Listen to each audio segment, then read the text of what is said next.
Let's talk about our old mate Stan Grant. Stan Grant blowing up because the election coverage on Channel 2 was too white. You're going to get in trouble here or what? Probably. But as I said last night, and hopefully you saw this too, if he's worried about that, what about the radio coverage? Breakfast radio on all the ABC capital cities, all white. Radio National, all white.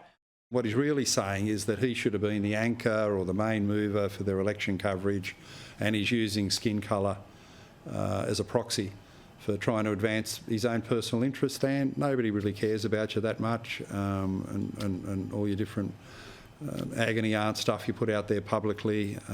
People just want to know the election results regardless of skin colour. I think more interesting than his observation is the observation that I would guarantee the ABC spoke to you 0 times during the election. Well, during the election, Paul, years. I have the distinction. I'm not exactly an anonymous public figure hiding under a rock with nothing to say or raising issues that nobody else covers.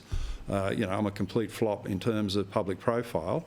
I am yet to have my first Sydney radio interview in 4 years as a member of New South Wales Parliament. Now, what does that tell you? It's a disgusting level of bias to think this taxpayer-funded lefty sinkhole has a bias to the point where the leader of One Nation doesn't get a Sydney radio interview, the city in which I live, for 4 years. Daniel Andrews is in China, says no media can come with him because he's too busy.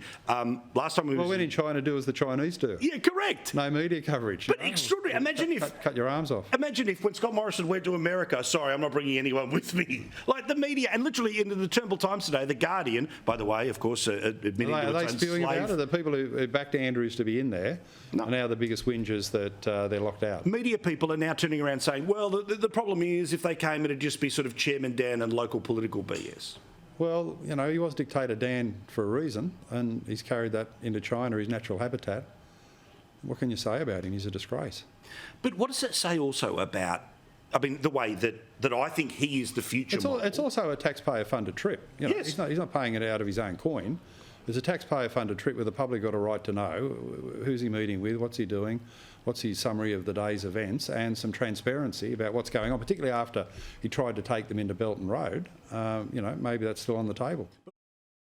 But Mark Latham, leader of One Nation, back again next week.